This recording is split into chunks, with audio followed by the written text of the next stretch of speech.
Hi friends, ఈ వీడియోలో Nifty and bank Nifty analysis చేసుకుందాం. మార్కెట్లో మనం చెప్పుకున్నటువంటి ఈ లెవెల్ వరకు మార్కెట్ వచ్చి ఇక్కడ నుంచి రీటెస్ట్ తీసుకొని పైకి వెళ్ళిపోయింది.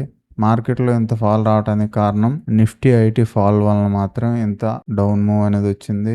అయితే రేపేం జరగవచ్చు ఒకసారి మనం అవర్లీ టైం ఫ్రేమ్ లోకి వెళ్ళేటప్పుడు ఇక్కడ as for my technical analysis experience ఆధారంగా చెప్తున్నా, మార్కెట్ కన్సోలిడేషన్ అయ్యి యాజ్ పర్ ఓల్డ్ ప్యాటర్న్స్ ఆధారంగా మార్కెట్లో ఏంటి ఈ లో వరకు వచ్చింది, ఇంతవరకు వెళ్ళొచ్చని రిటైలర్స్ ఎక్స్పెక్ట్ చేసి ఉంటారు. కానీ మార్కెట్లో ఏం జరిగింది, ఈ లోన్ బ్రేక్ చేసింది, రిటైలర్ పానిక్ సెల్లింగ్ చేశారు. నేను చెప్పాను, అందుకనే ఇక్కడ కూడా లెవెల్ అందుకనే పెట్టాను నేను, ఇక్కడ ఇది సపోర్ట్గా వర్క్ అవ్వచ్చు అని. ఇక్కడ వరకు వచ్చింది అంటే మార్కెట్లో కనీసం ఉన్నా సరే ఈ లెవెల్ వరకు వెళ్ళిన తర్వాతనే డౌన్ మూవ్ అయినా రావాలి. First thing. Second thing, direct gap down అయినా అయిపోవాలి. థర్డ్ థింగ్, డైరెక్ట్ ఈ లెవెల్ పైన గ్యాప్ అప్ అయినా అవ్వాలి.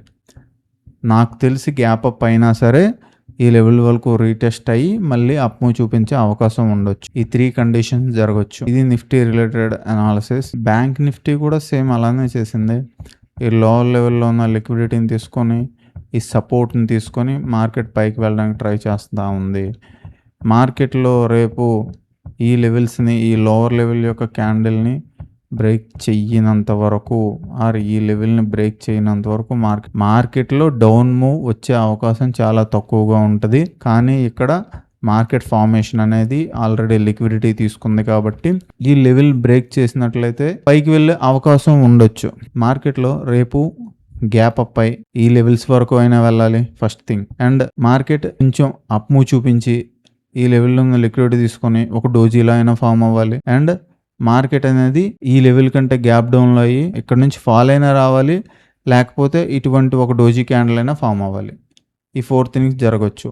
మార్కెట్లో 1 మినిట్ టైం ఫ్రేమ్ చూడడానికి ట్రై చేయండి. ఇండెక్సెస్లో 1 మినిట్ టైం ఫ్రేమే బాగా వర్క్ అవుతుంది. టెక్నికల్ అనాలిసిస్లో చూడండి. కాకపోతే నేను ఎన్నోసార్లు చెప్తా ఉన్నాను, ఎప్పుడు చెప్తానే ఉంటున్నాను. ఇక్కడ చూడండి, ఇది ప్రీవియస్ చార్ట్.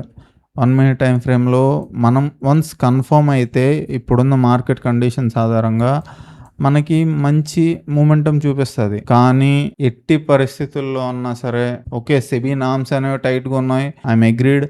బట్ సెబీ అనేది కూడా ఒక బాడీ అనేది ఒక ఇన్వెస్టర్ యొక్క ప్రొటెక్షన్ కోసం తయారు చేసినటువంటి బాడీ. కాబట్టి తన ఉద్దేశం ఏంటంటే అమాయకపు ఇన్వెస్టర్స్ అనేటోళ్ళు మోసపోకూడదు అనే ఉద్దేశంతోనే సెబీ రెగ్యులేషన్స్ అనేవి పెట్టబడ్డాయి. కాబట్టి తన యొక్క సెబీ రూల్ ప్రకారం మన యొక్క ఇన్వెస్టర్స్ ఎట్టి పరిస్థితుల్లో కూడా ఒక స్టాక్లో అయినా ఒక ట్రేడ్లో అయినా స్టాప్ లాస్ లేకుండా ఎట్టి పరిస్థితుల్లో ఎవరి మాట వినొద్దు ప్లీజ్. ఇది నా హంబుల్ రిక్వెస్ట్. అందుకనే మోస్ట్లీ మీరు నిఫ్టీ అండ్ బ్యాంక్ నిఫ్టీలో ట్రేడింగ్, ఇంట్రాడే ట్రేడింగ్ అయితే నేనైతే వద్దంటా బ్రో. కానీ మేము ఇంట్రాడే చేస్తాము అంటే 1 మినిట్ టైం ఫ్రేమ్ చూడండి, మీకు స్టాప్ లాస్ తక్కువ దొరుకుద్ది. దాని ఆధారంగా మీకు మూమెంటం అనేది ఎక్కువ వచ్చే అవకాశం ఉంటుంది. ఫెయిల్ కూడా అవ్వచ్చు, కానీ స్టాప్ లాస్ తక్కువలో బయటకు వచ్చేస్తాం. వన్స్ మూమెంటం వస్తే ఎక్కువలో బయటకు వచ్చే అవకాశం ఉంటుంది. ఈ ఇన్ఫర్మేషన్ వాల్యుబుల్గా అనిపించినట్లయితే లైక్ చేయండి, కామెంట్ చేయండి అండ్ సబ్స్క్రైబ్ చేయండి. Thank you so much. Bye bye.